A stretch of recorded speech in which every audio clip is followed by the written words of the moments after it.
એ દિવસે હું શિક્ષકના ઘરે એકલો હતો. મારા શિક્ષક મોજીલા અને ખૂબ જ સુંદર હતા.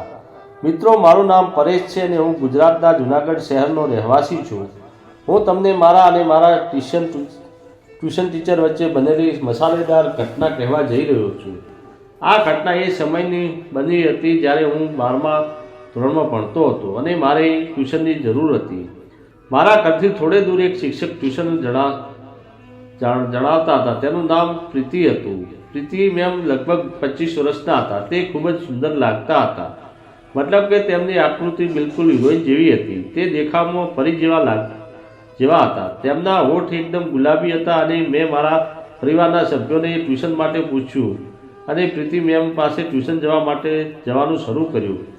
પહેલા અઠવાડિયામાં તેણે મારી સાથે પ્રેમથી વાત કરી. પછી અચાનક મને ખબર નહીં કે તેને શું થઈ ગયું. તે ચીસો પાડવા લાગ્યા. કદાચ તે મારા ગણિતને કારણે ગુસ્સે થવા લાગી, કારણ કે મારું ગણિત ખૂબ ખરાબ હતું. હું અન્ય વિષયો યાદ રાખતો હતો, પરંતુ તેમણે ગણિતના યાદ કરી શકતો નથી. તેથી તેમણે મને ઠપકો આપવાનું શરૂ કર્યું. હવે શિક્ષકે નક્કી કર્યું કે અને બીજા વિદ્યાર્થીઓના દરેક 1 કલાક પહેલાં મને બોલાવવાનું શરૂ કર્યું. તેણે ધોરણ 11ના પ્રશ્નો હલ કરીને તેમણે આપવાનું શરૂ કર્યું. આ થોડા દિવસો સુધી ચાલ્યું રહ્યું અને તેમના પ્રતિના ફળ આપવા લાગ્યા. મારું ગણિત પણ સુધરવા લાગ્યું. પછી એક દિવસ એવું બન્યું કે ધોરણ 11ના એક વિદ્યાર્થીનો બર્થડે પાર્ટી હતી અને બધા વિદ્યાર્થીઓ તેમના ઘરે ગયા. હું કોચિંગ માટે એકલો જ આવવાનો હતો. મેં મેડમના ઘરે આવીને બેલ વગાડી અને થોડીવારમાં પ્રીતિ મેમ બહાર આવી ગયા. તેમણે દરવાજો ખોલ્યો અને હું અંદર ગયો. તે દિવસે તેમને સફેદ ટી-શર્ટ અને કેપરી પહેરી હતી. તે ખૂબ જ સુંદર લાગી રહી હતી. મેં મારું પુસ્તક વગેરે ખોલ્યું અને ભણવાનું શરૂ કર્યું. પછી મેમે મને પૂછ્યું કે શું તારે ચા પીવી છે? હું સહેમત થયો. તે દિવસે માત્ર મને 2 જ જણા હતા હોવાથી કદાચ એટલે તેમણે મને ચા પૂછ્યું. તે અંદર ગયા. અંદર જતાં જ મેં જોયું કે તેમનું શરીર ધ્રુજતું હતું અને મારા મગજમાં હલચલ મચી ગઈ. એટલે મેં મારો મોબાઈલ કાઢ્યો અને યુટ્યુબ જોવા લાગ્યો. એ ગીતમાં એક દેશી છોકરી ગાતી હતી અને તે બિલકુલ પ્રીતિ મેમ જેવા લાગતા હતા. તેમનો ચહેરો પણ તેના જેવો દેખાતો હતો. મેં મનમાં એ છોકરીને મેમ માનીને ફિલ્મ જોવાનું શરૂ કર્યું.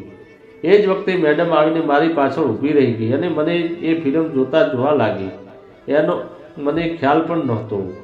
તે સમજી ગઈ કે હું શું જોઈ રહ્યો છું. તે કંઈ બોલી નહીં.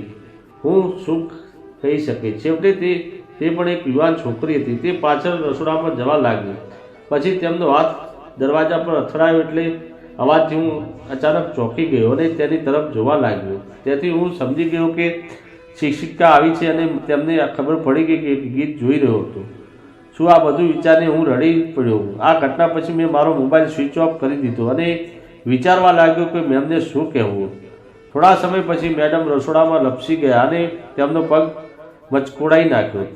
તેણીએ ચીસો પાડી. મેં તેમનો અવાજ સાંભળ્યો. હું સીધો રસોડામાં દોડી ગયો અને શિક્ષકને સંભાળ લીધી. પછી ટીચરે સપોર્ટ કર્યો કે હું તેને તેના બેડરૂમમાં લઈ જાઉં હતો. ત્યાં સુધી બધું સામાન્ય ચાલતું હતું. પછી અચાનક મને લાગ્યું કે મારી એક હાથ તેમના વારવાર સ્પર્શ થઈ રહ્યો છે. જો કે તેમણે કશું કહ્યું નહીં. હું તેની ગોળાકારતા માણવા લાગ્યો. થોડી વાર પછી હું તેને તેના બેડરૂમ સુધી લઈ ગયો. પછી તેમણે મને મલમ લગાવવાનું કહ્યું. મેં ઓકે કહ્યું અને મારી સામેના ટેબલ પરથી મલમ ઉપાડ્યો અને મેમને મલમ લગાવવા લાગ્યો. તેમનો પગ વળી ગયો હતો, તેથી મેં ખૂબ જ પ્રેમથી તેમના પગ મલમ લગાવ્યો. તે સમયે મેડમને દુખાવો થતો હતો અને મારા હાથના દબાણને કારણે તેઓ અવાજ કરવા લાગ્યા. તેમનો અવાજ સાંભળીને હું ગરમ થઈ ગયો. પછી મેમને થોડો આરામ થયો એટલે મેં મારી ગર્લફ્રેન્ડ વિશે મને પૂછ્યું. મેં કહ્યું, મેડમ, મારી કોઈ ગર્લફ્રેન્ડ નથી. મેમે કહ્યું, કેમ? મેં કહ્યું, બસ એ જ રીતે કોઈ પણ મને કોઈ પસંદ નથી કરતું. કદાચ એટલે જ મારી કોઈ ગર્લફ્રેન્ડ નથી. પછી બહાર વરસાદ શરૂ થયો. હું ચા લાવ્યો અને એક કપ મેડમને આપ્યો અને બીજો કપ મેં જાતે લીધો અને ચા પીવા લાગ્યા.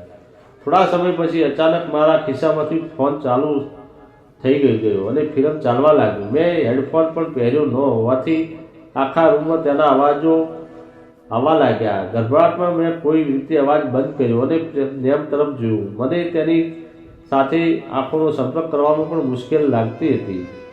મેં મારા હાથ જોડીને મેડમને કહ્યું કે કૃપા કરીને કોઈને કહેતા નહીં. તે ગુસ્સે થઈ રહી હતી. તેણીએ કહ્યું, રાહ જુઓ, હું તમારા ઘરે ફોન કરીશ. તેણે કોલ કરવાનું શરૂ કર્યું.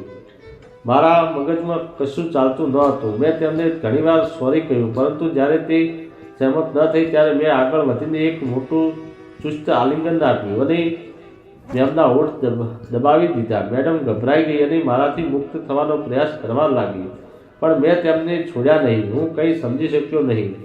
તેથી હું તેમની સાથે તેમના પલંગ પર બેસી ગયો અને તેમના પગ દબાવીને તેમને વિનંતી કરવા લાગ્યો. ખરેખર હું સમજી શકતો ન હતો કે મારે મેમ સાથે શું કરવું જોઈએ. તેથી તે શાંત થઈ જાય. તેમના પગ દબાવ્યા પછી એકાએક ચૂપ થઈ ગઈ અને મારા હાથ વડે તેમના પગ દબાવવાનો આનંદ માણવા લાગી. થોડા સમય પછી તેણીએ કહ્યું કે તું આ સારું કરી રહ્યો છે. તારા દ્વારા મારા પગ દબાવીને મને સારું લાગે છે. અગાઉ પણ વિશેષ કરવાને બદલે આવું જ કરી શક્યો હતો. તો મેં જોયું કે મેડમ થોડા ખુશ થઈ ગયા હતા. મેં તેમના પગને વધુ જોરથી દબાવવાનું શરૂ કર્યું. મેમ અચાનક કહ્યું, શા માટે તને મને ચુંબન કર્યું? મેં કહ્યું, હું તમને બહુ પસંદ કરું છું મેડમ, તેથી મેં તમને કર્યું છે. મારી સામે જોવા લાગી અને બોલી, અહીં જો તું શું કહી રહ્યો છે? મેં તેની સામે જોયું તો મારી આંખોમાં જોવા લાગી. પછી અચાનક મને ખબર નથી કે તેને શું થયું કે તે કહેવા લાગી, મને કહે કે તું મને કેટલી પસંદ કરે છે. આ વખતે મારી હાલત ખરાબ થઈ ગઈ હતી. તેથી હું કંઈ બોલ્યો નહીં, પણ તેની આંખોમાં મારા માટેનો પ્રેમ જોયો. હું માથું દબાવીને રડવા લાગ્યો. આટલું કર્યા પછી શિક્ષક હવે ક્યાંય રોકાવાના હતા. તેમણે પણ મને સજા કરવાનું શરૂ કર્યું. તેના સજાથી જાણે મારું નસીબ ચમકી ગયું હતું. પણ સામેલ થયો. તે કહેવા લાગી, હું ઘણા દિવસોથી તને એકલા મળવાનું વિચારતી હતી. મને પણ હતું બહુ ગમે છે. પછી તો મેડમે પણ તોફાન શરૂ કર્યું અને તેમના મુખ પાસે એક આંગળી લીધી અને અમે બંને થોડી વાર આમ જ રમ્યા. પછી જે થયું તે હું મારી કહાનીના બીજા ભાગમાં જણાવીશ. મિત્રો, વિડીયો અંત પસંદ આવ્યો હોય તો વિડીયોને લાઇક અને ચેનલને સબસ્ક્રાઈબ જરૂર કરજો. ફરી મળીશું એક નવા વિડીયોમાં. ત્યાં સુધી આવજો.